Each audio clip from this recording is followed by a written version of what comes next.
16واں باب محبت اور اس کے متعلقات کا بیان۔ اللہ تعالی نے فرمایا یا ایھا الذین آمنوا من یرتد منکم عن دینہ فسوف یأتی اللہ بقوم یحبهم ویحبونہ، یعنی اے ایمان والو، تم میں سے جو بھی اپنے دین حق سے پھر جائے تو عنقریب اللہ تعالی ایسی قوم کو پیدا فرمائے گا کہ وہ سچی محبت کرتی ہوگی اور خدا اس سے محبت کرتا ہوگا۔ نیز فرمایا وَمِنَ النَّاسِ مَن يَتَّخِذُ مِن دُونِ اللَّهِ أَندَادًا يُحِبُّونَهُمْ كَحُبِّ اللَّهِ وَالَّذِينَ آمَنُوا أَشَدُّ حُبًّا لِلَّهِ، حب للہ، یعنی لوگوں میں سے بعض ایسے ہیں جو اللہ تعالیٰ کے علاوہ مخلوقات میں سے اوروں کو اپنا معبود بنا لیتے ہیں اور ان سے اتنی محبت کرتے ہیں جتنی خدا سے کرنی چاہیے، لیکن جو سچے ایماندار ہیں ان کی تمام محبت تو خدا کے لیے وقف ہوتی ہے۔ اور حضرت صلی اللہ علیہ وسلم نے فرمایا میں نے جبرائیل سے سنا اور جبرائیل نے خدا تعالیٰ سے سنا کہ وہ فرماتا ہے جس شخص نے میرے ولی کی اہانت کی اس نے میری اہانت کی، اور وہ میرے دوست کی تذلیل سے میرے مقابلے پر اتر آیا اور ہمیشہ میرا بندہ فرائض اور نوافل ادا کرنے سے میرا تقرب حاصل کرنے میں کوشاں رہتا ہے یہاں تک کہ میں اسے دوست رکھتا ہوں، اور جب میں اسے دوست رکھتا ہوں تو میں اس کی آنکھیں بن جاتا ہوں جن سے وہ دیکھتا ہے، اور میں اس کے کان بن جاتا ہوں جن سے وہ سنتا ہے، اور میں اس کی زبان بن جاتا ہوں جس سے وہ بولتا ہے۔ ایک اور حدیث میں حضرت صلی اللہ علیہ وسلم نے ارشاد فرمایا جو شخص اللہ تعالیٰ کی ملاقات کا آرزومند ہوتا ہے اور جو شخص اس کی ملاقات یعنی عشق و تعلق سے گریزاں ہوتا ہے، اللہ تعالیٰ اس کی ملاقات سے گریزاں ہوتا ہے اور اسے کبھی نگاہ التفات سے نہیں دیکھتا۔ نیز حضرت صلی اللہ علیہ وسلم نے فرمایا جب اللہ تعالیٰ کسی بندے کو دوست رکھتا ہے لہٰذا تو بھی اس کو دوست رکھ، پس جبرائیل بھی اس کو دوست رکھتا ہے۔ پھر جبرائیل علیہ السلام آسمانوں میں منادی کرتا ہے کہ اے آسمان کے رہنے والو، اللہ تعالیٰ فلاں شخص کو دوست رکھتا ہے لہٰذا تمام آسمان والے بھی اسے محبوب رکھتے ہیں۔ پھر اس کی منادی اور مقبولیت زمین کے رہنے والوں میں ہوتی ہے اور اسے اہل زمین نہایت محبوب رکھتے ہیں۔ یاد رکھو کہ فطری طور پر اللہ تعالیٰ کی محبت بندے کو اور بندے کی محبت اللہ تعالیٰ کو بہت پسند ہے۔ کتاب و سنت اس مطلب پر شاہد ہے اور امت اس پر متفق ہے کہ خداوند تعالیٰ میں ایک صفت ہے کہ اولیاء اس کو دوست رکھتے ہیں اور وہ اپنے اولیاء کو دوست رکھتا ہے، اور لغت میں محبت حبہ سے ماخوذ ہے اور وہ تخم ہوتا ہے جو صحرا کی زمین پر گرتا ہے۔ پس دانے کو حب اسی لیے کہتے ہیں کہ زندگی کی اصل اسی میں ہے، جیسا کہ تخم کو خاک میں پھینک دیں اور اس پر بارش ہو اور پھر آفتاب کی حرارت اس کو پہنچے اور سردی و گرمی کے تاثرات اس پر وارد ہوں، وہ اپنے موسم میں اگتا ہے، پھر پھول اور پھل نکالتا ہے۔ اسی طرح جب محبت محب کے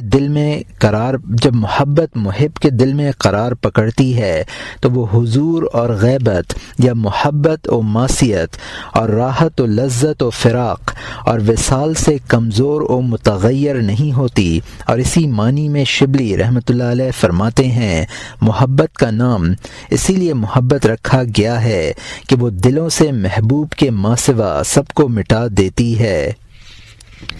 نیز محبت کے متعلق کہتے ہیں کہ لأنه غلیان القلب عند الاشتیاق الى لقاء المحبوب، یعنی وہ محبوب کی ملاقات کے لیے دل کے شوق و اضطراب سے جیسا کہ قیام جسم روح سے ہوتا ہے، اسی طرح حب کا قیام محبوب کے دیدار واصل سے ہوا کرتا ہے۔ نیز کہتے ہیں کہ محبت کے معنی ہے دوستی میں صفائی اور اخلاص، کیونکہ عرب لوگ چشم انسان کی سفیدی میں جو صفائی ہے اسے حبۃ الانسان کہتے ہیں، ویسے بھی دل کے نقطۂ سیاہ کو حبۃ القلب کہتے ہیں۔ بس ایک محبت کا مقام ہوا اور دوسرا رویت کا۔ اس معنی سے ثابت ہوتا ہے کہ محبت اور دوستی کے معاملات میں دل اور آنکھ آپس میں خاص ربط رکھتے ہیں، اور اس معنی میں کوئی صاحب عشق و حال کہتا ہے دل میری آنکھ میں لذت نظر کو پاتا ہے اور آنکھ میرے دل میں لذت فکر کو پاتی ہے۔ بندے کے لیے اللہ تعالیٰ کی محبت اس کا نیک ارادہ، رحم و کرم اور بخشش ہے، اور محبت بذات خود ارادیت و شفقت کے ناموں میں سے ایک نام ہے، مثلا رضا اور غضب اور رحمت اور غفران وغیرہ۔ اور محبت ایک ازلی اور قدیمی صفت ہے جو بندے کے دل میں ودیعت کی گئی ہے۔ الغرض خداوند کریم کی محبت بندے پر یہ ہے کہ خدا اس کو وسیع نعمتیں عطا فرمائے، اس کو دنیا و آخرت میں خوشحالی، عزت و آبرو اور ثواب عطا فرمائے، اور عذاب و عقاب سے اس کو بے خوف کر دے، اس کو گناہوں سے بچائے اور بلند احوال و مقامات سے سرفراز فرمائے، اسے شرکیات سے محفوظ رکھے اور عنایات ازلی سے اس کو بہرہ مند کرے۔ اور جب اللہ تعالیٰ اپنے بندے کو ان معانی سے مخصوص فرماتا ہے تو اس کے اس خاص ارادے کا نام محبت رکھتے ہیں، اور یہ مذہب حارث محاسبی رحمۃ اللہ علیہ اور حضرت جنید رحمۃ اللہ علیہ اور مشائخ کی ایک جماعت کا ہے جو لوگ کہتے ہیں کہ محبت بمانی احسان ہے، تو حقیقت میں اس کا احسان بھی اس کے افعال سے وابستہ ہے، اور یہ سب مقولے معانی کے حکم میں ایک دوسرے سے مربوط ہیں۔ اور پھر بندے کی محبت خاص اللہ تعالیٰ کے لیے یہ ہے کہ اس کی ذات اور صفات میں کسی کو شریک نہ ٹھہرائے، اور اس کے تمام اوامر و احکام کی اطاعت کرے، اور اس کے تمام نواہی سے باز رہے۔ اللہ کی محبت اپنے معنی میں تعظیم و احترام کا خاص تقاضا کرتی ہے، اور چاہتی ہے کہ بندے کی توجہ اور محویت ذات الہی کے لیے خاص ہو جائے، اور اس کے ذکر و فکر کی عادت کرے، اور غیر اللہ کے ذکر سے بیزاری ظاہر کرے۔ اور بندے کے لیے یہ بھی جائز نہ ہوگا کہ اس کے نزدیک خالق کی محبت مخلوق کی محبت کے ہم جنس اور ہم پایا ہو جائے۔ بس حق تعالی کے محب اس کے عشق میں محو رہتے ہیں، اور اس کی محبت کو اسی کے لیے خاص رکھتے ہوئے اس کے قرب و وصل کی راحت طلب کرنے والے ہوتے ہیں۔ اور جو شخص حقیقی اور پائیدار محبت سے باخبر ہو جاتا ہے اس کو اپنے عقیدہ و مسلک میں کوئی شک و شبہ اور کسی قسم کی مشکل نہیں رہتی۔ بس محبت کی دو قسمیں ہیں، ایک محبت جنس کی اپنی جنس کی طرف، اور محب اطمینان و قرار کی جستجو کرتا ہے تاکہ محبوب کے اوصاف سے کسی صفت کے ساتھ آرام پائے، جیسے اس کا دیدار کرنا، اس سے ہم کلام ہونا، اور اس کے قرب میں اس کا محرم و رازدار ہونا۔ اور خدا کی محبت کے گرویدہ دو قسم پر ہیں، جو اس کی تمام بخششوں اور رحمتوں کو دوستی کے غلبے کی وجہ سے حجاب کے محل میں رکھیں، اور نعمتوں کو بھی منعم اور اس کی رضا کے حصول کا ذریعہ سمجھیں۔ اور محبت کا یہ رتبہ جو دنیاوی مطلوبات سے بلند تر رہ کر صرف ثنائے اور منعم کو چاہیے، بہت بلند رتبہ ہے، اور یہ صاحب توحید خواص کو عطا کیا جاتا ہے۔ اور میں نے ابتدائی کتاب میں صفوت اور فقر کا ذکر کیا ہے، اور اس معنی میں ایک بزرگوار فرماتے ہیں، زاہدوں کے نزدیک محبت اجتہاد سے واضح تر شے ہے، اور توبہ کرنے والوں کے نزدیک محبت آہوزاری سے زیادہ آسان ہے، اور ترکوں کے نزدیک محبت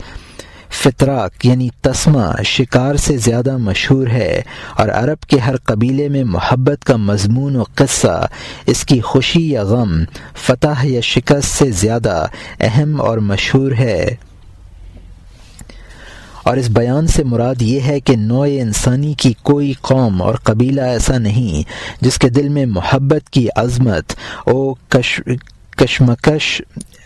محبت و کشش اور فرحت و انبساط نہ ہو اور محبت کی سرور سے سرشار نہ ہو۔ اس کی وجہ یہ ہے کہ دل کی ترغیب سوز و بے قراری سے ہے اور عقل بھی دوستی و انس کے تاثرات سے وجد میں رہی ہے۔ بس جو دل محبت سے بیگانہ ہوا وہ خراب و ویران ہے، اور محض نفس ان لطائف سے جو محبت کے باعث دل پر وارد ہوتے ہیں آگاہ نہیں ہے۔ اور عمر بن عثمان رحمۃ اللہ علیہ کی محبت کے باب میں لکھتے ہیں،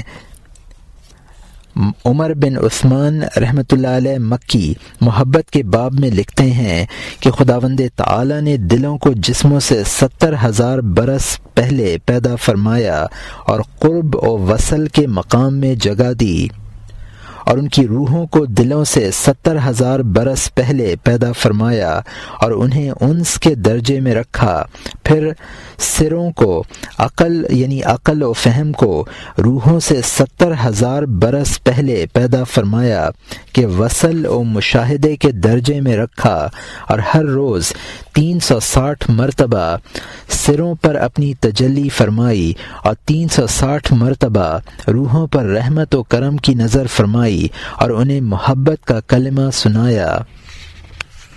اور ہر روز دلوں پر محبت کے 360 لطیفے ظاہر فرمائے، یہاں تک کہ ایسے صاحب دل لوگوں نے تمام جہان پر نظر کی اور اپنے سے زیادہ کسی کو فضیلت والا نہ پایا، اور ان صفات کی بنا پر اللہ تعالی نے بھی انہیں تمام مخلوقات پر برگزیدہ فرمایا، اور ان کے وجود پر ملائکہ نے بھی فخر کیا۔ بعد ازاں دنیا میں انبیاء بھیجے، شریعتیں عطا کیں، مقدس کتابیں نازل فرمائیں، پھر ہر سعادت مند شخص اپنے اس ازلی مقام کی جستجو میں محو ہوا، اور اس جستجو کو کامیاب کرنے کے لیے اللہ تعالی نے اوامر و نواہی صادر فرمائے تاکہ ان کی مطابقت سے دل اپنی ازلی صفت یعنی محبت کو ضبط و محفوظ کر لیں۔ الغرض محبت کا مفہوم اور وسیع بیان محض الفاظ و عبارات سے ادا نہیں ہو سکتا، اس لیے کہ محبت ایک حالی چیز ہے اور کبھی قالی نہیں ہو سکتی۔ یہ سراپا عشق و وجدان ہے اور بحث و گفتگو سے بالاتر۔ اگر تمام جہان یہ چاہیے کہ محبت کو تکلف اور کوشش سے ضبط کر لے اور اپنا لے تو ایسا ہرگز نہیں کر سکتا۔ اس طرح جن دلوں کو محبت اپنا مسکن بنا لے، ان سے تکلف اور سعی کے ساتھ محبت کو دور کرنا چاہیں تو بھی نہیں کر سکتے، اس لیے کہ کشف و حال اللہ تعالی کی عنایات سے ہے نہ کہ بندے کے کسب و محنت سے۔ اور اگر تمام جہان محبت کو اس شخص کے لیے جو محبت کا طالب و آرزومند نہیں ضبط و مہیا کرنے کی کوشش کرے تو ہرگز مہیا نہ کر سکے گا۔ اسی طرح تمام لوگ اگر اس شخص سے محبت کو دور رکھنا چاہیں جو فطری و ازلی طور پر محبت کا اہل ہے تو وہ ہرگز نہیں کر سکتے، اس لیے کہ محبت ایک خالصتاً الہی شے ہے اور آدمی لاہی و لہو و لعب میں مصروف رہنے والا ہے، اور کوئی بھی محض خواہش یا کوشش سے الہی نعمت کو نہیں پا سکتا۔ عشق و محبت کے موضوع پر مشائخ کے بہت سے اقوال ہیں، اور صوفیہ کا ایک گروہ بندوں کی طرف سے اللہ تعالیٰ کے عشق کو جائز اور روا رکھتا ہے، لیکن حق تعالیٰ کی طرف سے مخلوقات کے لیے اس کو روا نہیں رکھتا۔ وہ کہتے ہیں کہ عشق اپنے محبوب سے روکے جانے کی ایک صفت ہے، اور بندہ حق تعالیٰ سے روکا گیا ہے اور حق تعالیٰ بندہ سے نہیں روکا گیا، پس عشق بندے پر جائز ہوگا اور خدا پر روا نہ ہوگا۔ کیا تو نے نہیں دیکھا کہ جب یعقوب علیہ السلام حضرت یوسف علیہ السلام کی محبت میں محو و مستغرق ہو گئے تو اس وقت آپ کی حالت فراق تھی۔ اور جب پیراہن کی خوشبو پائی تو آنکھیں روشن اور بینا ہوئیں، اور جب تک زلیخا کو حضرت یوسف علیہ السلام کے عشق نے حیران و پریشان رکھا تب تک اس نے ان کا وصل نہ پایا اور آنکھیں بینا نہ ہوئیں، لیکن واصل ہوتے ہی اسے دل کی تمام مرادیں مل گئیں۔ اور یہ طریقہ بہت ہی عجیب ہے کہ محبت میں ایک تو خواہشات کو ترک کرنا ہے اور ایک خواہشات کو ترک کرتا ہے اور ایک اختیار کرتا ہے، اور یہ بھی کہتے ہیں کہ عشق کی ضد نہیں ہے اور حق تعالی کی بھی ضد نہیں ہے، لہٰذا چاہیے کہ عشق و محبت اس پر جائز ہو۔ اور کلام اللہ میں ایسی متعدد آیات موجود ہیں جن میں اللہ تعالی کی طرف سے اس کے مومن، متقی اور صالح بندوں کے لیے عشق و محبت کا صریح ثبوت موجود ہے۔ ہم ہم کیوں کر کہیں کہ خدا کی طرف سے بندے کا عشق روا نہیں ہو سکتا۔ واللہ اعلم بالصواب۔ عشق و محبت اور دوستی کی تحقیق میں اس طائفہ کے مشائخ کی رمزیں اتنی زیادہ ہیں کہ ان کا احاطہ یہاں ممکن نہیں۔ میں یہاں تھوڑی سی بیان کروں گا تاکہ برکت پیدا ہو جائے۔ حضرت ابو القاسم قشیری رحمۃ اللہ علیہ فرماتے ہیں، محبت یہ ہے کہ محب اپنے محبوب کی ذات کے اثبات کے لیے اپنی صفات بشری اور خواہشات کو محو و نابود کر دے، یعنی محب اپنی محویت تامہ سے فانی ہو جائے اور محبوب باقی ہو، یہاں تک کہ ولایت مطلق بندے کو حاصل ہو جائے، اور یہ خواص اولیاء اللہ کا مرتبہ ہے۔ اور مشہور ہے کہ جب فانی فی اللہ و باقی باللہ حضرت حسین بن منصور رحمۃ اللہ علیہ کو لوگوں نے سولی چڑھایا تو ان کا آخری کلام تھا حب الواحد افراد الواحد لہ، یعنی ایک ہی ذات کی محبت کا پہلا تقاضا یہ ہے کہ ذات کو ہر جہت سے یگانہ یکتا سمجھا جائے اور ذات و صفات میں اس کے ساتھ کسی اور کو شریک نہ کیا جائے۔ اور توحید باری تعالی کا تعین اس سے بہتر الفاظ میں اور کیا ہوگا۔ اس قول میں محبت کے معنوی تقاضوں کو انتہائی جامع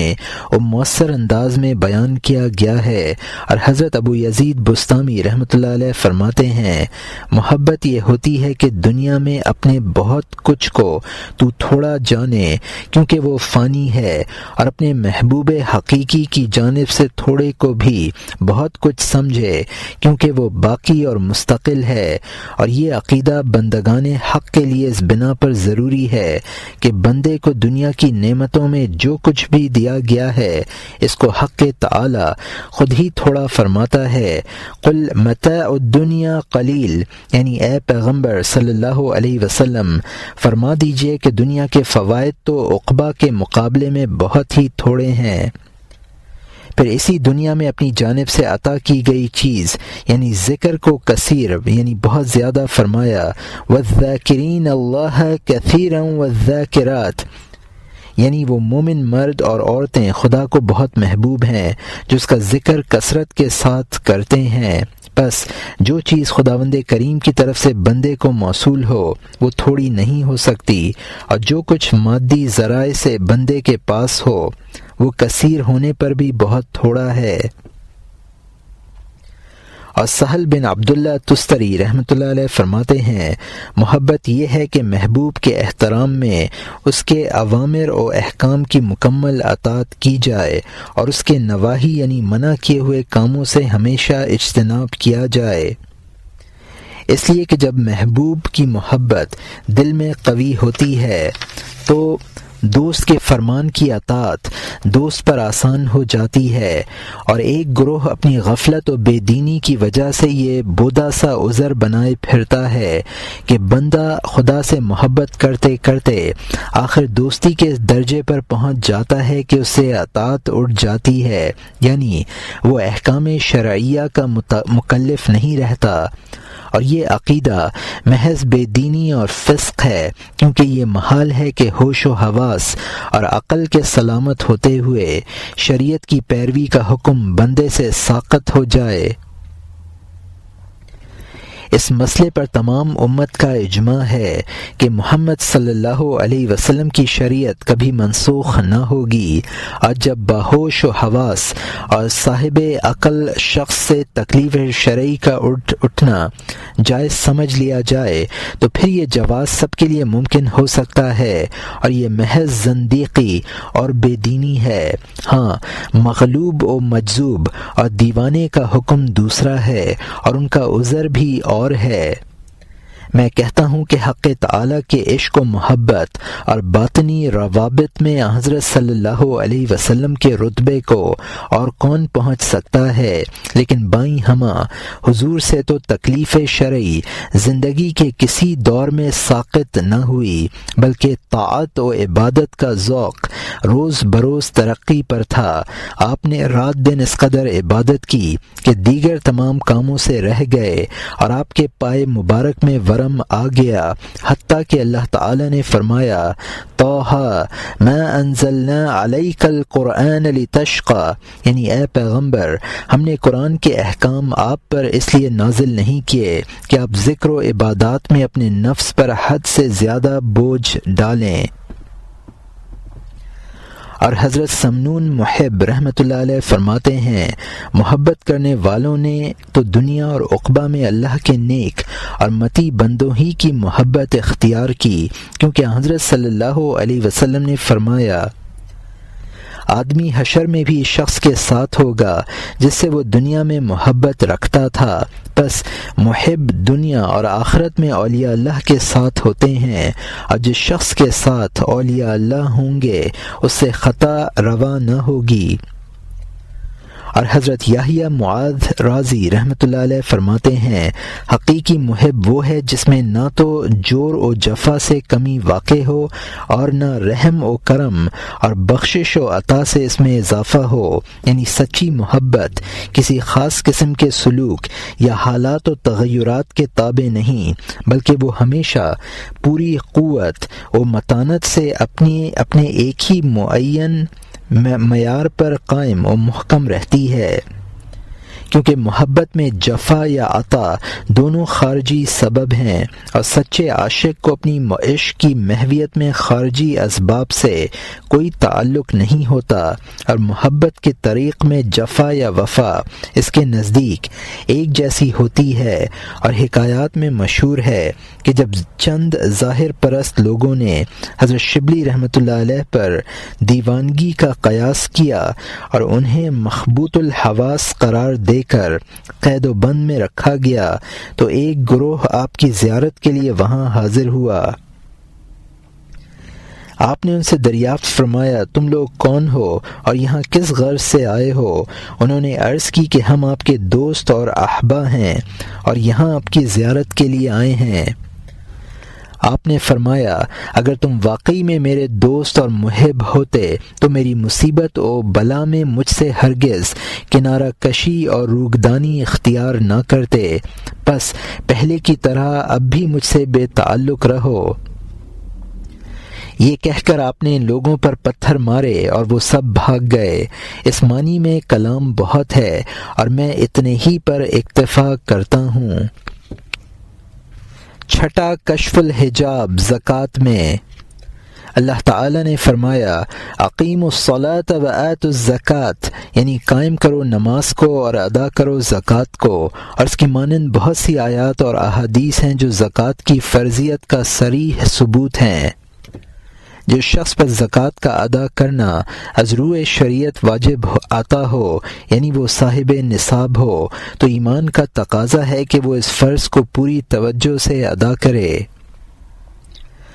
زکوٰۃ اتمام نعمت پر واجب ہوتی ہے، اور اس کا دستور یہ ہے کہ اگر کسی شخص کے تصرف میں 200 درہم ہوں تو ملکیت کے حکم کے مطابق اس پر زکوٰۃ کے 5 درہم واجب ہوتے ہیں، اور 5 اونٹ بھی کامل نعمت ہیں جن میں سے 1 بکری واجب ہوتی ہے۔ علی ھذا القیاس جو اموال بھی اس قسم کے ہوں، جس طرح مال پر زکوٰۃ ہے اسی طرح جاہ و منزلت کی بھی زکوٰۃ ہوتی ہے، کیونکہ وہ بھی کامل نعمت ہے، کیونکہ حضرت صلی اللہ علیہ وسلم نے فرمایا جس طرح اللہ تعالی نے تم پر اموال کی زکوٰۃ فرض کی ہے اسی طرح تمہاری جاہ و منزلت کی زکوٰۃ بھی فرض ہے۔ جاہ و منزلت سے مراد ہے انسان کو بڑا عہدہ و منصب، عمدہ رتبہ، قیادت و سیادت یا کسی قوم و قبیلے کا صدر ہونا قدرت کی طرف سے حاصل ہو تو بھی اس فضیلت کے لیے زکوٰۃ ہے، لیکن تمہارے گھر کی زکوٰۃ اچھی مہمانداری ہے۔ اور بہرکیف زکوٰۃ کا حقیقی مقصد شکر نعمت اور تزکیہ مال ہی ہوا کرتا ہے، نیز ایسی جنس سے تندرستی کی نعمت بھی بہت بڑی نعمت ہے، لہٰذا ہر عضو کے لیے زکوٰۃ ہے، اور وہ یہ ہے کہ انسان اپنے تمام اعضاء کو عبادت و اطاعت میں مشغول رکھے اور فسق و فجور یا لہو و لعب میں انہیں مصروف نہ کرے تاکہ اس نعمت کی زکوٰۃ کا حق ادا نہ ہو جائے۔ نیز باطن کی نعمت کے لیے بھی زکوٰۃ ہے، اور اس کی حکمت بہت گہری اور وسیع ہے، کیونکہ یہ تمام نعمتوں میں سب سے بڑی نعمت ہے، اس میں بنیادی چیز باطنی اور روحانی نعمتوں کا عرفان ہے۔ بس اس نعمت کا شکر بھی واجب ہے، اور اس کا شکر حفظ توحید، کثرت ذکر اور عرفان نفس ہے۔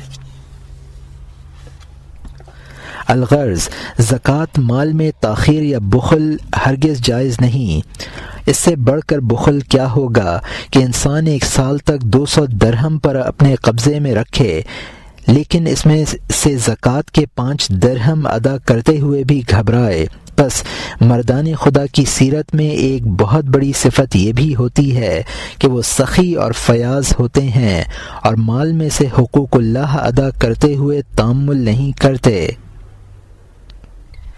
میں نے حکایات میں پایا ہے کہ ایک ظاہری عالم نے حضرت شبلی رحمۃ اللہ علیہ سے بطور آزمائش پوچھا کہ زکوٰۃ کتنے مال پر دینی چاہیے؟ آپ نے جواب دیا 200 درہم پر۔ جب 1 سال گزر جائے تو 5 درہم دینے چاہیے، اور 20 درہم پر جب 1 سال گزر جائے تو آدھا درہم دینا چاہیے۔ اور اے سائل، یہ مسئلہ بھی تیرے مذہب مشرف کے لیے ہے، لیکن میرے مذہب میں کوئی چیز اپنی ملکیت میں رکھنی ہی نہیں چاہیے تاکہ زکوٰۃ کی ادائیگی سے نجات ہو۔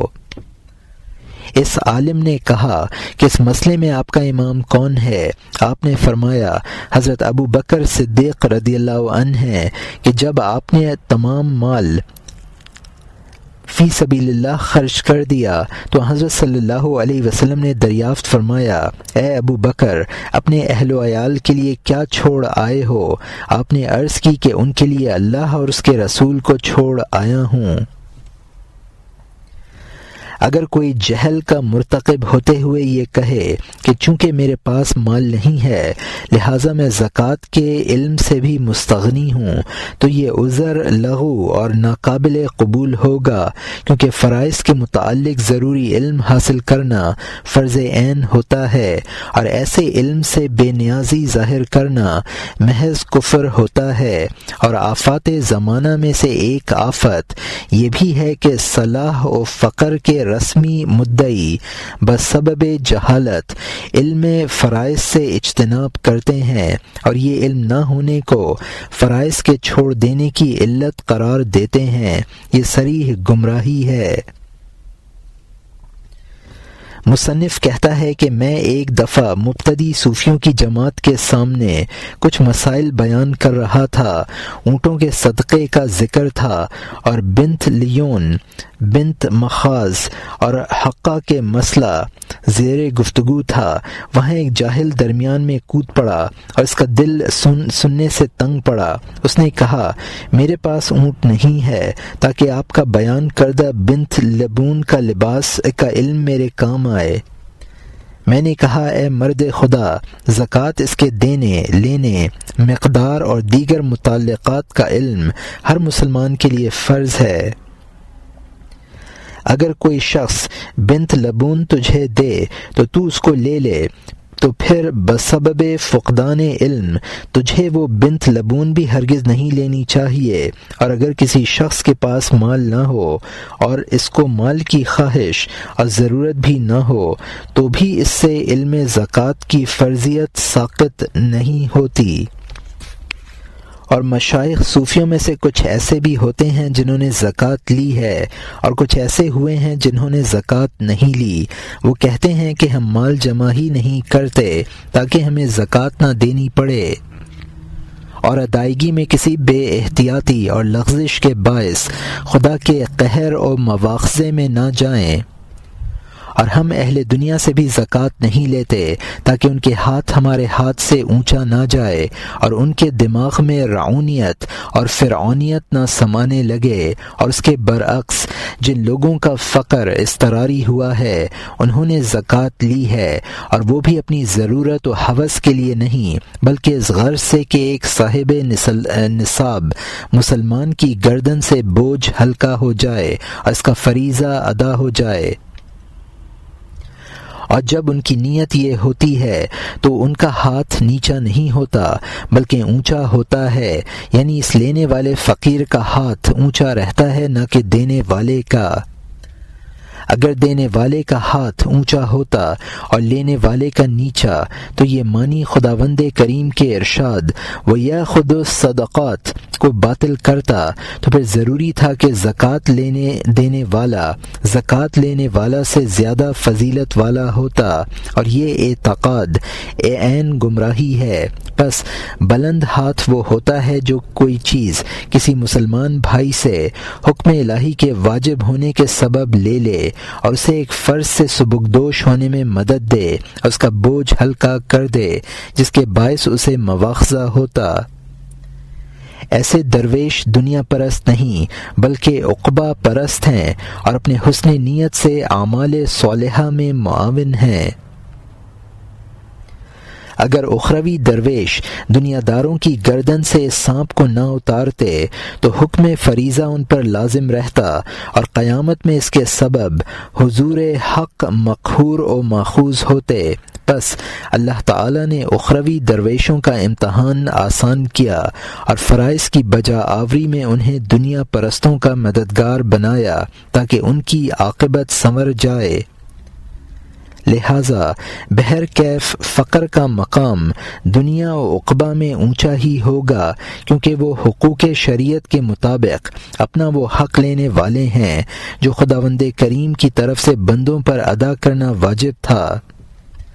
اگر لینے والا سفلی کے حکم میں ہوتا جیسا کہ حشویوں کا ایک گروہ کہتا ہے تو چاہیے تھا کہ پیغمبروں کا ہاتھ بھی نیچا قرار دیا جاتا